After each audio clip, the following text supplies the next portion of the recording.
Hello बच्चों, welcome to my channel. और मैं यहाँ आपके लिए वीडियोस बना रही हूँ जिससे आपके नीट का तैयारी अच्छे से हो सके। अगर आपने मेरे चैनल को अभी तक सब्सक्राइब नहीं किया है तो प्लीज़ इसे सब्सक्राइब करें और अपने फ्रेंड्स के साथ भी शेयर करें। ठीक है, तो चलिए शुरू करते हैं। अभी हम लोग जो पढ़ रहे हैं वो है बायोलॉजिकल क्लासिफिकेशन, जिसमें आज का टॉपिक है वायरसेस। ठीक है, तो अभी आपको वायरसेस नाम से बहुत अच्छे से आप परिचित हो गए। वायरस अभी लेटेस्ट कोरोना वायरस से पूरा वर्ल्ड परेशान था, राइट। तो कोरोना वायरसेस होते क्या हैं? अगर ये इतने खतरनाक होते हैं तो 5 किंगडम क्लासिफिकेशन में इन्हें कोई स्थान नहीं दिया गया। ऐसा क्यों? सबसे पहले, हाँ, वायरसेस खतरनाक तो होते हैं। हमने देखा है कि कोरोना वायरस के कारण कितने लोगों की जान गई। इसके अलावा पहले भी बहुत सारे वायरसेस आते हैं और आए हैं जिसके कारण काफ़ी लोग काफ़ी परेशान हुए हैं। इन जनरल भी अगर किसी को कॉमन कोल्ड होता है तो आपने सुना होगा इसे फ्लू हुआ है।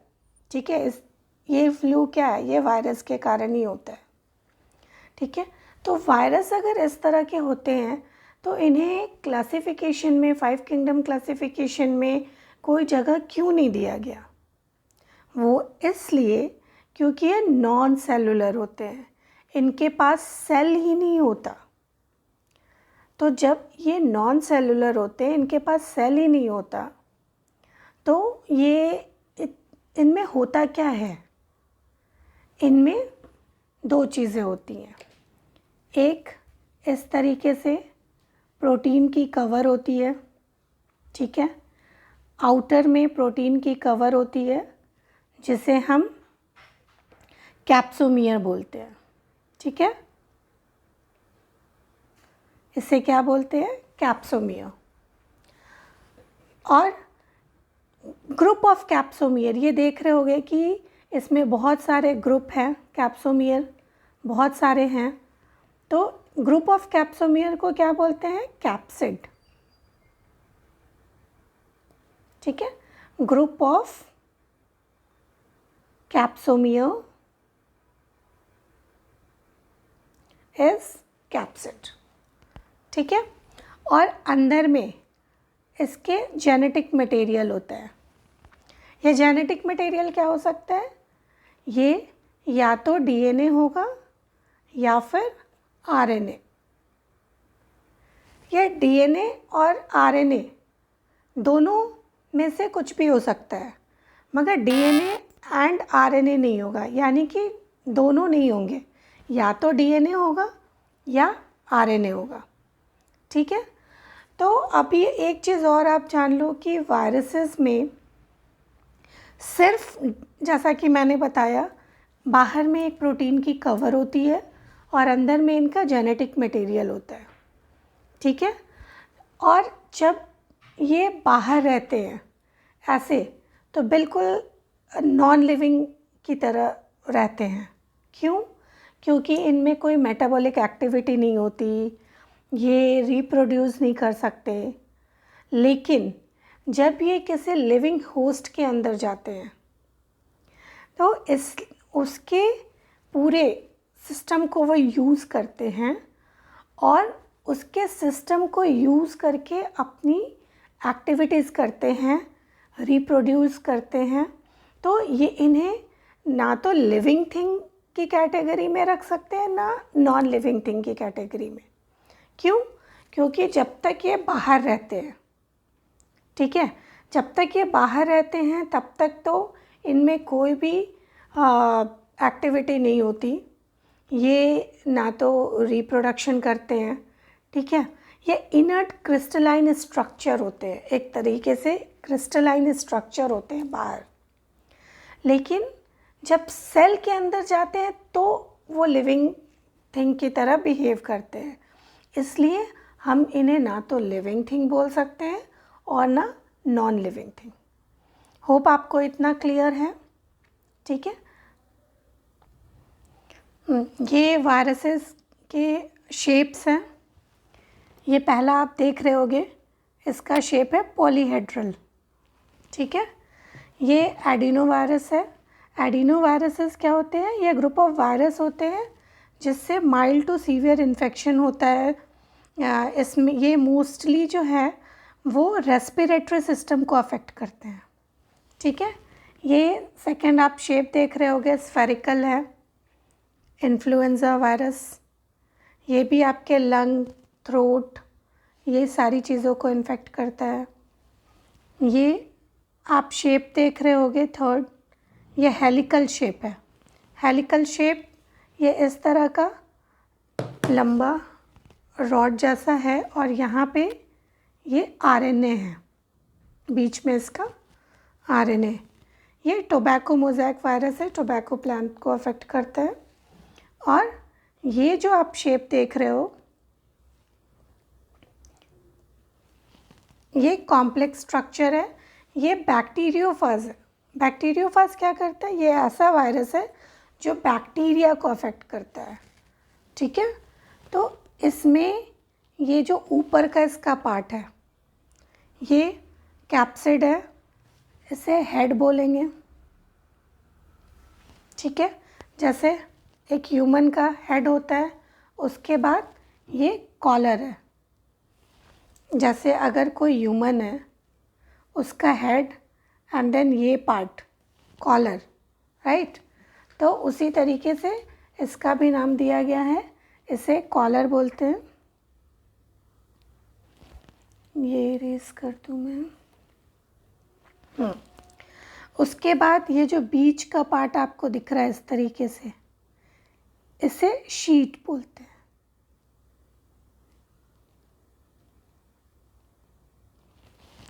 ओके। और ये इसका जो नीचे का पार्ट है, ये बिल्कुल पैर की तरह दिख रहा है, इसे टेल बोलते हैं। ये आप याद रखना, कई बार एग्ज़ाम में इसका नेमिंग करने का भी आता है। तो ये 4 शेप्स हैं, पॉलीहेड्रल, स्फेरिकल, हेलिकल एंड ये कॉम्प्लेक्स शेप जो कि बैक्टीरियोफाज का है, ठीक है। तो ये वायरस, चलिए इसके डिस्कवरी के बारे में पढ़ते हैं। तो आज हमें पता है कि वायरस होता है, ठीक है। ज़रा उस समय का सिचुएशन आप सोचो जब लोगों को वायरस के बारे में पता नहीं था। उन्हें ये मालूम नहीं था कि ऐसी भी कोई चीज़ होती है जो नॉन सेलुलर होती है। उन्हें सिम्टम्स तो दिखें, डिजीज़ के सिम्टम्स तो दिखें, मगर वो हुए कैसे, ठीक है। तो उसके बारे में वो लोग रिसर्च किए कि क्या है ये, ओके। तो सबसे पहले वायरस नाम जो दिया था, ये कुछ टर्म हैं जो आपको याद करने पड़ेंगे। ये सारे नाम जो नीट पॉइंट ऑफ व्यू से काफ़ी इम्पॉर्टेंट भी है, क्योंकि एग्ज़ाम में ये पूछता है, ठीक है। तो ये चीज़ आप ध्यान से पढ़ लो। इसका नाम सबसे पहले दिया था पास्चर ने, ओके। और ये लोगों को पता कैसे चला? तो एक साइंटिस्ट थे, डीजे इवानोस्की। नाम थोड़ा डिफ़िकल्ट है, मुझे पता है। डीजे तो काफ़ी इजी है, आप लोगों को इजीली लर्न हो जाएगा। इवानोस्की, तो डीजे इवानोस्की ने 1892 में उन्होंने क्या देखा कि उनके पास कुछ टोबैको प्लांट्स थे। तो वो प्लांट में कुछ ऐसे डिजीज़ के सिम्टम दिखे, वो बीमार हो गए। उन्होंने सोचा ये क्या है, ये इनमें मतलब ऐसा क्यों हो रहा है, ये क्यों प्लांट्स क्यों बीमार हो रहे हैं। तो वो सोचे चलो देखते हैं कहीं ये बैक्टीरिया के कारण तो नहीं कोई बैक्टीरिया है। तो उन्होंने एक फ़िल्टर पेपर लिया, जैसे हम लोग चाय बनाते हैं। तो आपने देखा होगा आपके घर में मम्मी या को, या हो सकता है आपको भी आता हो चाय बनाने। तो वो लोग क्या करते हैं, चाय बनाने के बाद उसको छानते हैं, तो ऊपर में जितने लीव्स होते हैं वो आते हैं और लिक्विड नीचे आता है। तो उन्होंने भी क्या किया है, बैक्टीरिया का भी सेम एक फ़िल्टर पेपर आता है जिसमें वो छानने पे सारे बैक्टीरियाज ऊपर रह जाते हैं। तो उन्होंने इस तरह का कुछ फ़िल्टर पेपर लिया और इस प्लांट का जूस निकाला, सैप निकाला और उसको इस फ़िल्टर पेपर पे डाला। ठीक है, तो उन्होंने क्या देखा कि कुछ वो सैप से फ़िल्टर होके वो जो चीज़ थी वो नीचे आ गई। ठीक है, तो अब उन्होंने देखा कि ये कुछ ऐसी चीज़ है जो बैक्टीरिया से भी छोटा है और ये दूसरे प्लांट को अफेक्ट कर रहा है। ठीक है, तो ये किसने देखा, डीजे इवानोस्की ने देखा कि ये टोबैको प्लांट में डिजीज़ कॉज कर रहा है, टोबैको मोज़ैक डिजीज़, और ये बैक्टीरिया से भी छोटा है। क्यों? क्योंकि ये बैक्टीरिया फ़िल्टर पेपर को भी क्रॉस कर जा रहा है। तो फ़िल्टर पेपर को क्रॉस कर रहा है, इसका मतलब ये उससे छोटा है। ठीक है, अब इवानोस्की ने ये तो सोच लिया कि हाँ कुछ तो है। उन्होंने बोला भैया कुछ तो है, क्या है वो पता नहीं, बट कुछ तो है जो बैक्टीरिया से छोटा है। तो उसके बाद M.W. बेज़ेरिंग ने 1898 में सेम एक्सपेरिमेंट किया। उन्होंने भी टोबैको प्लांट के जो इन्फेक्टेड डिजीज़ प्लांट थे उसका सैप निकाला और उसको फ़िल्टर पेपर से पास किया, सेम जैसा इवानोस्की ने किया था। और उसके बाद जो उसका सैप आया उसको उन्होंने कुछ हेल्दी प्लांट में उसको ले जाके उसको इन्फेक्ट कराया। वो ये देखना चाहते थे क्या ये सैप किसी हेल्दी प्लांट को भी इन्फेक्ट करता है। तो उन्होंने देखा कि हाँ, वो जो हेल्दी प्लांट था वो भी अब बीमार हो गया। यानी कि ये ऐसा चीज़ है, जो भी है ये ऐसा चीज़ है जो अगर किसी हेल्दी चीज़ को भी जाता है तो वो उसको इन्फेक्ट करके बीमार कर देता है। उसके बाद फिर वो जो दूसरा बीमार प्लांट था, सपोज़ ये एक बीमार प्लांट का लीफ है, उन्होंने इसको लिया और फ़िल्टर पेपर से फ़िल्टर किया तो नीचे उसका सैप आया, राइट। अब इस सैप को उन्होंने एक हेल्दी प्लांट को इससे इन्फेक्ट कराया। उन्होंने देखा ये हेल्दी प्लांट भी बीमार हो गया, फिर इससे उन्होंने एक दूसरे हेल्दी प्लांट को इन्फेक्ट कराया तो ये दूसरा वाला भी बीमार हो गया। तो उन्होंने बोला नहीं, ये जो भी है ये ऐसा है जो कि कॉन्टेजियस है, वो फैलता है, इसलिए उन्होंने इसको कॉन्टेजियम वीवियम फ्लूइडम बोला। ये फ्लूइड जो है वो फैलने वाला है, कॉन्टेजियस है। ठीक है, तो ये आप याद रखना कि बेज़ेरिंग ने क्या बोला, इसका नाम, इसके बारे में क्या बोला कि ये फ्लूइड जो है वो कॉन्टेजियम वीवियम फ्लूइडम है।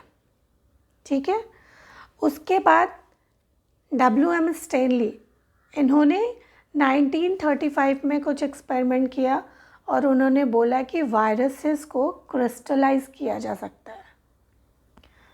ये आप याद कैसे करोगे, जैसे स्टेनली, स्टील जैसा लग रहा है, ये बस ट्रिक है, स्टील जैसा है, स्टील में क्रिस्टलाइज कर सकते हैं। तो स्टेनली का एक्सपेरिमेंट क्या था और उन्होंने बोला कि वायरसेस को क्रिस्टलाइज कर सकते हैं। ओके, तो ये सारे नाम हैं जो आपको याद करना होगा, ये एग्ज़ाम में कई बार पूछे जाते हैं। ओके, अब वायरस जो होते हैं वो प्लांट को भी इन्फेक्ट करते हैं और एनिमल्स को भी इन्फेक्ट करते हैं और बैक्टीरिया को भी इन्फेक्ट करते हैं, ठीक है। बैक्टीरिया, वैसे वायरस जो प्लांट को इन्फेक्ट करते हैं उनमें सिंगल स्ट्रैंडेड आरएनए होता है, ओके। तो वैसे वायरस जो प्लांट को इन्फेक्ट करते हैं उनमें क्या होता है, सिंगल स्ट्रैंडेड आरएनए। तो एक साइड हमने सिंगल स्ट्रैंडेड आरएनए लिखा। और वैसे वायरस जो बैक्टीरिया को इन्फेक्ट करते हैं उनमें क्या होता है, डबल स्ट्रैंडेड आरएनए। ये सारी चीज़ें आपको लर्न करनी है। तो ऐसे आप याद कर सकते हो, एक साइड प्लांट, एक साइड बैक्टीरिया। तो प्लांट को सिंगल स्ट्रैंडेड आरएनए और बैक्टीरिया को डबल स्ट्रैंडेड आरएनए, ठीक है। अब आया एनिमल। एनिमल को तो भैया सब इन्फेक्ट करते हैं। इनमें या तो सिंगल स्ट्रैंडेड आरएनए हो, वो भी इन्फेक्ट करता है। डबल स्ट्रैंडेड आरएनए हो, वो भी इन्फेक्ट करता है। डबल स्ट्रैंडेड डीएनए हो, वो भी इन्फेक्ट करता है। तो एनिमल्स को इतने तरह के वायरस इन्फेक्ट कर सकते हैं। याद हो गया क्या बोला मैंने? प्लांट को सिंगल स्ट्रैंडेड, बैक्टीरिया को डबल स्ट्रैंडेड आरएनए, प्लांट और बैक्टीरिया दोनों को, बैक्टीरिया को डबल स्ट्रैंडेड डीएनए,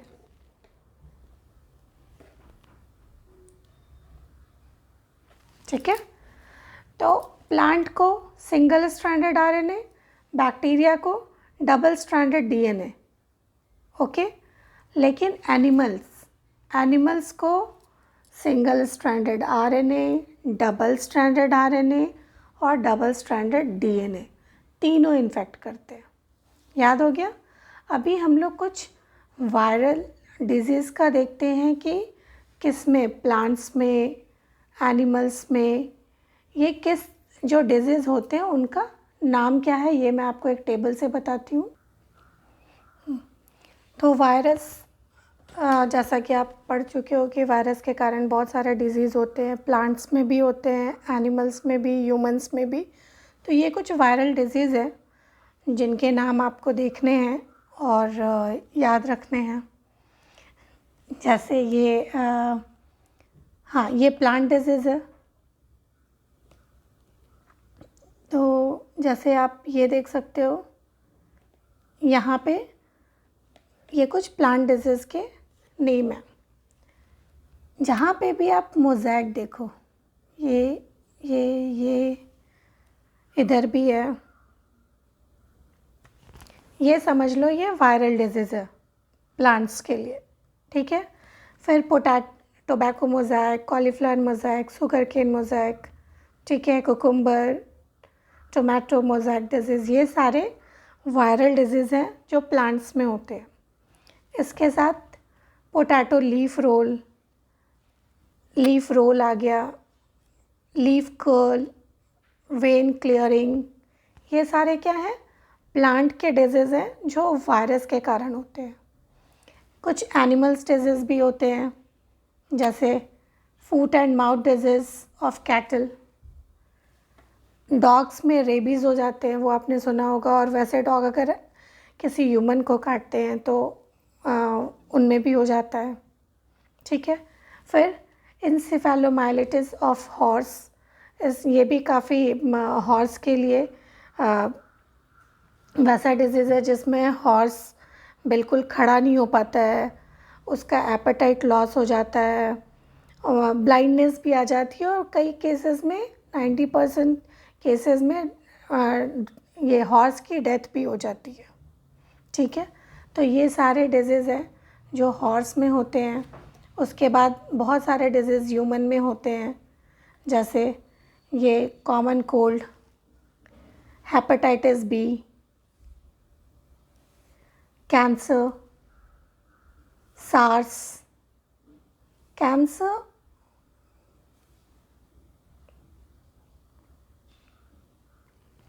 कुछ ऐसे वायरसेस होते हैं जो कैंसर कॉज करते हैं, जैसे HPV हो गया, ठीक है। ये सर्वाइकल और दूसरे अदर कैंसर कॉज करता है। उसके बाद हेपेटाइटिस सी हो गया, हेपेटाइटिस सी के कारण लिवर कैंसर होता है। तो कुछ वायरसेस ऐसे होते हैं जो कैंसर कॉज करते हैं। फिर SARS, okay, AIDS, rabies dog में होता है, मगर जब वो डॉग एनिमल ह्यूमंस को काटते हैं तो ह्यूमन में भी हो जाता है। Polio, chikungunya, small pox, chicken pox, measles, ये सारे नाम हैं जो वायरसेस के कारण होते हैं ह्यूमन में। तो ये सारे नाम आप एक बार याद कर लेना, ज़्यादा डिफ़िकल्ट नहीं है। नेक्स्ट हमें जो पढ़ना है वो है वायरॉइड के बारे में। ठीक है। तो वायरस के बारे में हमने जैसे देखा कि वायरस में क्या होता है, प्रोटीन की कवर होती है और उसमें उनका जेनेटिक मटेरियल होता है। तो मान लो ये एक वायरस है जिसमें ये प्रोटीन की कवर है और ये उसका आरएनए है। ठीक है। अब इसमें से इस प्रोटीन की कवर को आप हटा दो। ठीक है। फिर क्या बचा, ये सिर्फ एक सिंगल स्ट्रैंडेड आरएनए हो गया। ये सिंगल स्ट्रैंडेड आरएनए वायरॉइड है। ठीक है। तो वायरॉइड में क्या होता है, वायरॉइड में एक सिंगल स्ट्रैंडेड आरएनए होता है। क्योंकि ये प्लांट को अफेक्ट करता है और मैंने इसके पहले बताया था कि प्लांट को जो अफेक्ट करते हैं उनमें सिंगल स्ट्रैंडेड आरएनए होता है। तो वायरॉइड वो वायरस के केस में था। वायरॉइड में भी सिंगल स्ट्रैंडेड आरएनए ही होता है और इसके ऊपर कोई प्रोटीन की कोट नहीं होती। मतलब वायरस में से आप प्रोटीन की कोट को हटा दो। ठीक है। और इसका जो वेट होता है ये लो मॉलिक्यूलर आरएनए होता है। ठीक है। ये कैसा होता है, low molecular RNA, naked low molecular RNA. अब ये चूँकि आप सोच सकते हो कि इसमें प्रोटीन की कोट हट गई है तो ये वायरस से भी छोटा हो गया है। ओके। तो ये कैसा हो गया, स्मॉलर देन वायरस। अब इसको डिस्कवर किसने किया था, इसको डिस्कवर किया था टीओ डायनर ने 1971 में।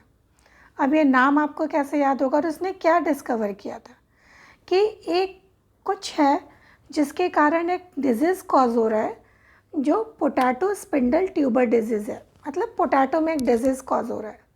तो ये नाम आप कैसे याद कर सकते हो, टीओ डायनर। ठीक है। तो यहाँ पे इनके नाम में से आप डाइनिंग टेबल पर एक टीओ डायनर डाइनिंग टेबल पे बैठे हैं, उनके पास पोटैटो आया, पोटैटो जो ट्यूबर शेप का था। ठीक है। उनको पोटैटो कुछ अच्छा नहीं दिखा तो उन्होंने फाइंड आउट किया कि क्या है, तो उन्हें पता चला कि अच्छा इसमें कुछ प्रॉब्लम है, कोई डिजीज़ है जिसे पोटैटो स्पिंडल ट्यूबर डिजीज़ बोला। ये ऐसा कुछ हुआ नहीं था, ये जस्ट एक ट्रिक है। ओके। तो टीओ डायनर ने पोटैटो 1971 में वायरॉइड को डिस्कवर किया और ये एक डिजीज़ कॉज करता है जिसका नाम है पोटैटो स्पिंडल ट्यूबर डिजीज़। ठीक है। तो ये क्लियर होगा। अभी नेक्स्ट पढ़ते हैं प्रायोन्स के बारे में। नेक्स्ट जो हमें पढ़ना है वो प्रायोन्स के बारे में पढ़ना है। तो प्रायोन्स में क्या होता है कि जैसे हमने वायरसेस के बारे में पढ़ा था कि उसमें प्रोटीन की कवर होती है और अंदर में उनका जेनेटिक मटेरियल होता है। तो ये वायरस है जिसके अंदर ये प्रोटीन की कवर है और ये उसके अंदर डीएनए या आरएनए है। ठीक है। अब उसके बाद हमने वायरॉइड के बारे में पढ़ा कि उसमें ये प्रोटीन की कवर नहीं होती है। उसमें क्या होता है, उसमें सिर्फ और सिर्फ आरएनए होता है। और प्रायोन्स में क्या होता है, प्रायोन्स में सिर्फ प्रोटीन होता है। मगर ये प्रोटीन कैसे होता है, ये एबनॉर्मली फोल्डेड प्रोटीन होता है, ठीक है, ये एबनॉर्मली फोल्डेड प्रोटीन होता है। समझ में आ गया? प्रायॉन्स में क्या होता है, इसमें तो जेनेटिक मटेरियल भी नहीं होता, मगर फिर भी ये बीमारी कॉज करता है। इसमें होता क्या है, इसमें प्रोटीन होता है एबनॉर्मली फोल्डेड प्रोटीन। और ये किस तरह की बीमारी कॉज करता है, ये न्यूरोलॉजिकल डिजीज़ कॉज करता है। इसका साइज़ जो होता है वो वायरस के सिमिलर होता है, ठीक है। तो न्यूरोलॉजिकल डिजीज़ मतलब क्या, ये ब्रेन से रिलेटेड डिजीज़। यहाँ पे आपके एनसीईआरटी बुक में ये 2 डिजीज़ दिए हुए हैं। पहला बोवाइन स्पॉन्जीफॉर्म इंसेफेलोपैथी BSC, इसे कॉमनली मैड काऊ डिजीज़ भी बोलते हैं। यहाँ आप फिगर में देख सकते हो, ये एक काऊ है, इसे मैड काऊ डिजीज़ है। इसमें क्या होता है कि काऊ बिल्कुल खड़ा भी नहीं हो पाता है। ये न्यूरोलॉजिकल डिजीज़ है और इसमें काऊ की डेथ भी हो जाती है, ठीक है। इसमें सही से कोऑर्डिनेशन नहीं हो पाता है ब्रेन के साथ। दूसरा सीआर जैकब डिजीज़, ये ह्यूमन में होती है। यहाँ ये एक ब्रेन का फ़ोटो है, ये हेल्दी ह्यूमन ब्रेन है और ये सीआर जैकब डिजीज़ से अफेक्टेड ह्यूमन का डिजीज़ ब्रेन है। इसमें आप देखोगे कि इसका साइज़ जो थोड़ा छोटा हो गया है और प्लस ये जिस ह्यूमन को अफेक्ट करता है उसमें न्यूरोलॉजिकल डिजीज़ में वो ब्रेन के साथ कोऑर्डिनेट नहीं कर पाता है, सही से खड़ा नहीं, ये भी सही से खड़ा नहीं हो पाता है, मूड स्विंग होता है। तो इस तरह की जो डिजीज़ होती है वो जनरली जो सही से कुक्ड प्रोटीन एनिमल्स या जो नॉन वेजिटेरियन होते हैं, जो सही से कुक नहीं करते हैं, वैसे मीट को अगर खाते हैं तो उनको ये डिजीज़ हो सकता है, ठीक है। तो प्रायॉन्स में आपको यही पढ़ना था, होप आपको याद हो गया होगा। इसमें बस थोड़ी सी चीज़ें हैं, क्या बताया मैंने, इसमें ये होता कैसे है, वो इसका साइज़ वायरस के इक्वल होता है, इसमें सिर्फ एबनॉर्मली फोल्डेड प्रोटीन होता है और न्यूरोलॉजिकल डिजीज़ होता है, जिसमें एक मैड काऊ डिजीज़ और दूसरा सीआर जैकब डिजीज़। क्लियर? अभी नेक्स्ट जो हमें पढ़ना है वो है लाइकेंस के बारे में। इसके बारे में बता चुकी हूँ। लाइकेंस, इसमें ये लाइकेंस बेसिकली होता है क्या, ये एसोसिएशन होता है एल्गी और फंजाई के बीच में, ठीक है। इसमें ये एल्गी जो होते हैं इसे फाइकोबायंट बोलते हैं और फंगल कंपोनेंट जो होता है ये हो गया माइकोबायंट, ठीक है। अब इसमें इनके एसोसिएशन में क्या होता है, एल्गी और फंजाई दोनों साथ में रहते हैं और इससे दोनों को हेल्प मिलता है। क्या हेल्प मिलता है, एल्गी ये फोटोसिंथेसिस करता है, ये ऑटोट्रॉफिक है तो अपना खाना खुद से बना सकता है फोटोसिंथेसिस करके, और फंजाई इसके साथ एसोसिएशन में रहता है और ये इसको क्या हेल्प करता है, दोनों क्यों साथ में रहना चाहते हैं। एल्गी को हेल्प होता है कि फंजाई उसको मिनरल्स एंड वाटर एब्जॉर्ब करके देता है, तो ये एल्गी का हेल्प हुआ। और बदले में एल्गी क्या देता है उसको, वो फोटोसिंथेसिस करता है और वो न्यूट्रिएंट ग्लूकोज जो बनाता है वो फंजाई को देता है। तो इस तरीके से दोनों एक दूसरे पे डिपेंडेंट हो गए। और इसमें एक चीज़ और आता है जो एग्जामिनेशन पॉइंट ऑफ व्यू से काफ़ी इम्पॉर्टेंट है कि लाइकेंस ये बहुत अच्छे पॉल्यूशन इंडिकेटर है। ये क्या है, पॉल्यूशन इंडिकेटर। ये पॉल्यूशन इंडिकेटर कैसे हैं, ये पॉल्यूशन इंडिकेटर इस तरीके से हम बोल सकते हैं क्योंकि ये पॉल्यूटेड एरियाज़ में ग्रो नहीं करते हैं, ठीक है। तो जहाँ भी लाइकेंस ग्रो हो रहे हैं, इसका मतलब वो पॉल्यूशन वहाँ पे नहीं है, क्योंकि ये पॉल्यूटेड एनवायरनमेंट में ग्रो करते ही नहीं है। ओके, तो होप ये सारी चीज़ें आपको क्लियर हो गई होंगी। ये चैप्टर यहाँ पे ख़त्म हो गया। इसका मैं पहले बता चुकी हूँ जो प्लांटी और एनिमेलिया किंगडम के बारे में, उसका एक सेपरेट चैप्टर है जिसमें आपको पूरी डिटेल से पढ़नी है, तो वो वहाँ कवर अप हो जाएगा। होप आपको ये वीडियो पसंद आया होगा। अगर आपको पसंद है तो प्लीज़ मेरे वीडियो को लाइक करें, ताकि मुझे भी थोड़ा अच्छा लगे और मैं आपके लिए और भी वीडियोस बना सकूं, और पूरे डिटेल में, क्योंकि मैं अपने वीडियोस में एनसीईआरटी की एक एक लाइन कवर करती हूँ। मेरे वीडियोस को पढ़ने के बाद, अगर देखने के बाद अगर आप एनसीईआरटी रीड करोगे तो आपको समझ में एक एक लाइन समझ में आएगा। ठीक है, तो मेरे वीडियोस को लाइक करो और मैं आपके लिए नए नए वीडियोस बनाती रहूँगी। ठीक है, मिलते हैं नेक्स्ट वीडियो में, तब तक के लिए बाय।